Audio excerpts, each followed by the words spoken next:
Very good morning. तो आज हम डिस्कस करने जा रहे हैं सीटेट के रिगार्डिंग जो इंपॉर्टेंट टॉपिक्स हैं। तो पाइजेट की जो थ्योरी ऑफ कॉग्निटिव डेवलपमेंट है उससे रिलेटेड कीवर्ड्स, और इन कीवर्ड्स से बहुत क्वेश्चंस बनते हैं पेपर के अंदर। And they are the important topic, खासकर जो हमारा डिफरेंट स्टेजेस हैं उनसे बहुत क्वेश्चंस बनते हैं पेपर के अंदर। तो they are very very important for the CTET exams, upcoming exams. तो सबसे पहले हम समझ लेते हैं स्कीमा को। स्कीमा क्या होता है? स्कीमा क्या होता है? जो हमारे दिमाग में हमारे जो ऑर्गेनाइज्ड या पैकेट्स ऑफ नॉलेज होता है। भाई हर इंसान का दिमाग होता है, उसके अंदर खुद का अपना क्या होता है, जो अपनी स्किल्स होती हैं, अपना ज्ञान होता है, ये पैकेट्स ऑफ नॉलेज होता है। एक ऑर्गेनाइज पैकेट ऑफ नॉलेज होता है, जो समझ होती है हमारे अंदर, वो हमारा स्कीमा होता है। स्कीमा मतलब ऑर्गेनाइज पैकेट ऑफ नॉलेज, तो उसको बोलते हैं हम schema. Next one is assimilation. Assimilation क्या होता है? ये दो वर्ड से तो बहुत क्वेश्चंस बनते हैं सीटेट के पेपर में। एसिमिलेशन क्या होता है? एक addition of new knowledge in a previous scheme.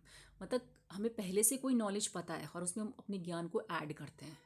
वैसे हमें जैसे बोलते हैं ना कि हमें, जैसे हम छोटी क्लास में रहते हैं तो हमें थोड़ा सा कम पता होता है, लेकिन जैसे जैसे हम बड़ी क्लास में जाते हैं हमारी नॉलेज और बढ़ती रहती है। कि जैसे कोई भी हम प्रोसेस पढ़ रहे हैं, हम छोटे छोटे एक्सपेरिमेंट करते हैं, लेकिन आगे जाके हमारे एक्सपेरिमेंट और उसमें और कॉम्प्लेक्स होते रहते हैं। हमारी जो नॉलेज है या स्टडीज़ है, जैसे हमने ब्रेन के, हमें सिर्फ पहले छोटी क्लास में यही पता था कि हमारा ब्रेन होता है, ब्रेन के इतने पार्ट्स होते हैं। अब हमें ये भी पता है कि ब्रेन्स के जो डिफरेंट डिफरेंट पार्ट्स होते हैं वो कहाँ कहाँ प्रेजेंट होते हैं, उनके क्या क्या फंक्शंस होते हैं। तो जैसे जैसे हम हायर क्लासेस में जाते रहते हैं हमारी नॉलेज और अब एडअप होती रहती है। तो करंट नॉलेज में एडिशन होना, पहले से ज्ञान में जो नए नॉलेज का ज्ञान को अडेप्ट करना, ये नए स्कीमा का, ये प्रीवियस जो हमारा स्कीमा है उसमें नए ज्ञान को एडअप करना होता है एसिमिलेशन। ये पूछा जाता है कि व्हाट इज एसिमिलेशन या what is accommodation. Now accommodation, change in current knowledge of a schema. Current हमें कोई नॉलेज पता है और उसमें हम, और हमें लगता है कि ये गलत है, तो हम उसमें चेंज लाते हैं। जब बिकॉज ऑफ द रीज़न कि हमें कोई चीज़ पता है लेकिन हमें ये नहीं पता है वो सही है गलत है, लेकिन जब हमें कोई ये बताता है कि नहीं ये इसको सुधारो, ये गलत है, तब जाके हम उसको सुधारते हैं और उसमें नए नॉलेज का, नए ज्ञान उसमें हम अपने दिमाग में भरते हैं। तो जैसे हमने कोई भी आंसर दिया, कोई भी हमारे पास कोई क्वेश्चन था, उसके चार ऑप्शंस थे, और चारों ऑप्शन में से हमको ये पता कि इसका आंसर ये होगा, लेकिन बाद में कोई हमें बताता है कि नहीं इसका आंसर ये नहीं है, इसका आंसर ये है। तो वो होता है उसका कि करंट नॉलेज में जब हम क्या करते हैं, मॉडिफिकेशन ला के नए नॉलेज को एडअप करते हैं, तो वो होता है अकोमोडेशन। तो इसी से रिलेटेड एग्जामिनर क्या करता है, एग्जाम्पल्स को फ्रेम करेगा, आपको एग्जाम्पल दे देगा कि जैसे मदर होती है, उसको पता होता है कि जो भी काली चीज़ होती है एक बच्चे को होता है वो कैट होती है। तब वो अगर वो एक काले कुत्ते को भी देखता है तो वो बोलता है कि नहीं ये कैट है। ठीक है, तो काले कुत्ते को देख के बच्चा क्या बोलेगा, ये कैट है। लेकिन नहीं, अब क्या है, अब उसकी जो मदर बोलेगी नहीं बेटा, हर काली चीज़ जो होती है वो मतलब कैट नहीं होती है, तो ये क्या है, डॉग है। तो उसने क्या है, करंट नॉलेज से पता था कि ये काला है, लेकिन उसने एडअप करा उसमें नॉलेज को कि नहीं ये काला नहीं है, ये क्या है, हर काली चीज़ जो होती है वो कैट नहीं होती, तो उसने बोला ये डॉग है, दिस इज़ अ डॉग। तो इसी तरीके से हम डिफ्रेंशिएट कर सकते हैं, एग्जाम्पल के बेसिस में इसमें क्वेश्चन पूछे जाते हैं। बताइए ये एसिमिलेशन है या अकोमोडेशन है? तो नई नॉलेज को एडअप करना करंट नॉलेज में एसिमिलेशंस, और उसी को चेंज करना वो होता है accommodation. The next one is sensory motor stage. Different stage दी थी हमारी पाइजेट ने। तो first stage is a sensory motor stage, second is a pre operational stage, concrete stage and formal operation stage. इन स्टेज से बहुत बार हमारा year पूछा जाता है कि बताइए सेंसरी मोटर स्टेज कौन से साल तक से होती है, या प्री ऑपरेशन स्टेज कौन से साल तक के लिए होती है, या कॉन्क्रीट स्टेज कौन से साल तक के कौन से साल तक के लिए है, फॉर्मल स्टेज कहाँ से स्टार्टअप होती है। तो आपको पता होना चाहिए कि सेंसरी मोटर स्टेज वो स्टार्ट होती है 0 से 2 साल तक। प्री ऑपरेशन स्टेज स्टार्ट होती है 2 से 7 साल तक।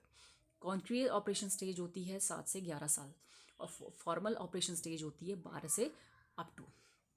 साल से स्टार्ट हो जाती है हमारी फॉर्मल ऑपरेशन स्टेज। तो सबसे पहले हम ये समझ लेते हैं सेंसरी मोटर स्टेज को। तो सेंसरी मोटर स्टेज है वो 0 से 2 साल तक के बच्चे में वो स्टेज होती है सेंसरी मोटर स्टेज। अब इसके कीवर्ड्स, इसमें क्या होता है, बच्चा किससे सीखता है, एक्शन से सीखता है।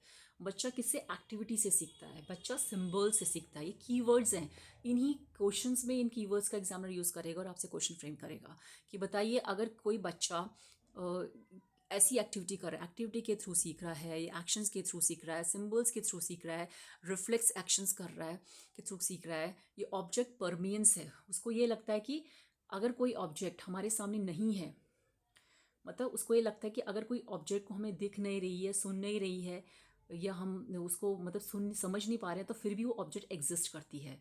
तो उसको बोलते हैं ऑब्जेक्ट परमियंस। परमानेंट मतलब उसके लिए वो ऑब्जेक्ट क्या है, परमानेंट है, उसके लिए वो परमानेंस है, एग्जिस्ट कर रही है तभी भी। अगर वो ऑब्जेक्ट उसके सामने नहीं भी है, सुन भी नहीं पा रहे हैं, हम उसे देख भी नहीं पा रहे हैं, फिर भी ऑब्जेक्ट उसके लिए एग्जिस्ट करती है, तो होता है ऑब्जेक्ट परमियंस। तो ये बहुत इंपॉर्टेंट है, ये वाला कीवर्ड सेंसरी मोटर स्केल में होता है ऑब्जेक्ट परमियंस। रिफ्लेक्स एक्टिविटी एक्शंस के थ्रू, सिंबल्स के थ्रू। और कौन सी एज में होता है ये, 0 से 2 साल तक के बच्चे के लिए होता है सेंसरी मोटर स्टेज। तो कीवर्ड्स आपको इनके लर्न करने हैं, वेरी वेरी इंपॉर्टेंट। अब दूसरे स्टेज में मूव करते हैं प्री ऑपरेशन स्टेज में। प्री ऑपरेशन स्टेज का जो मेन इसकी होती है वो 2 स्टेज में डिवाइडेड होता है। एक 2 से 7 साल तक के बच्चे, इसमें भी कई बार पूछा जाता है ईयर कि बताइए प्री ऑपरेशन स्टेज का ईयर क्या होता है। तो 2 से 7 तक के बच्चे के लिए, 7 साल तक के बच्चे के लिए होता है ये। इसमें 2 पार्ट्स होते हैं, 2 सेक्शन में डिवाइडेड होता है, pre conceptual and intuitive period. Pre conceptual होता है सिम्बल्स, जब बच्चा क्या सिंबल्स और लैंग्वेज के थ्रू सीख रहा है, उसका भी कंसेप्ट डेवलप नहीं हुए हैं, मतलब कंसेप्ट से पहले अंडरस्टैंडिंग, उसकी कंसेप्ट डेवलप करने से पहले की जो स्टेज होती है प्री कंसेप्चुअल स्टेज। और इसकी जो एज लिमिट है वो है 2 से 4 साल। पूछा जाता है कि प्री कंसेप्चुअल स्टेज की लिमिट क्या है एज की, 2 से 4।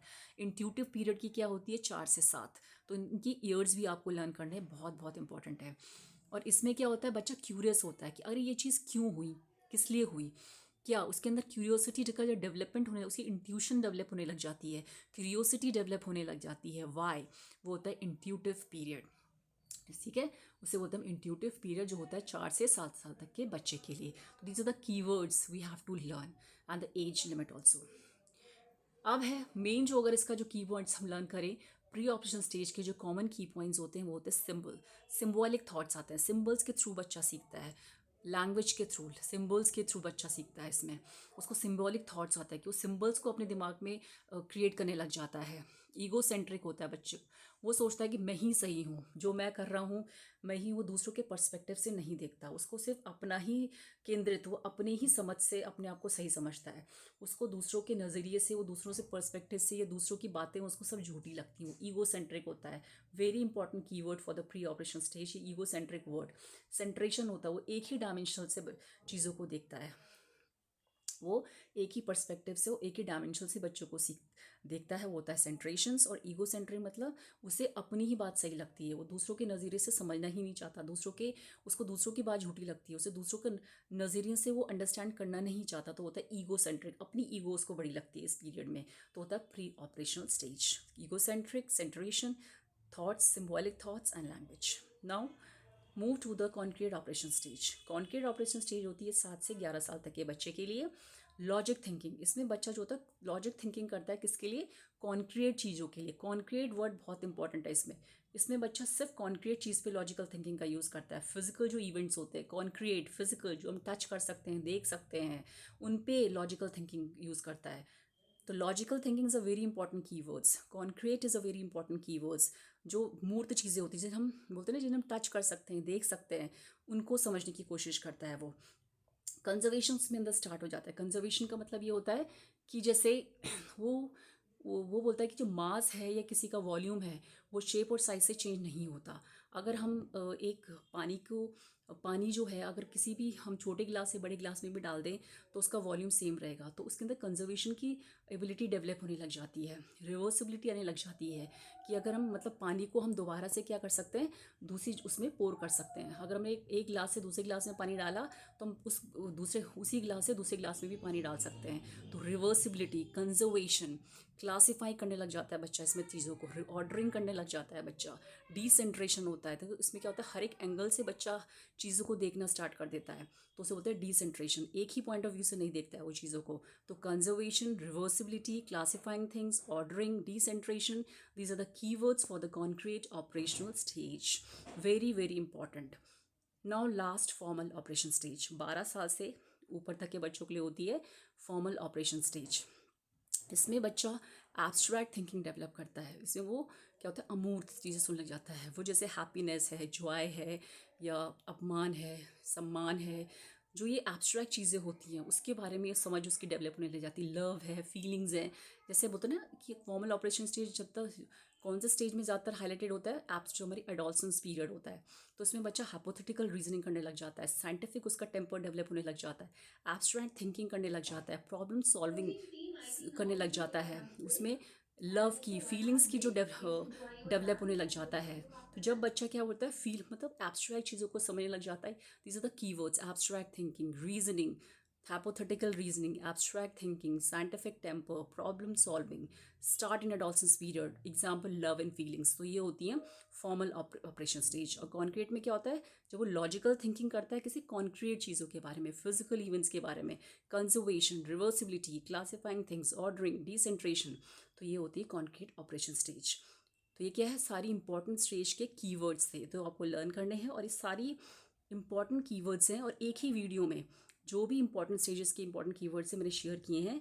तो अगर आपको मेरा चैनल पसंद आ रहा है तो प्लीज़ आप इसको शेयर करें, कमेंट करें, लाइक करें, और जो भी आपकी क्वेरी है आप कमेंट बॉक्स में लिख सकते हैं।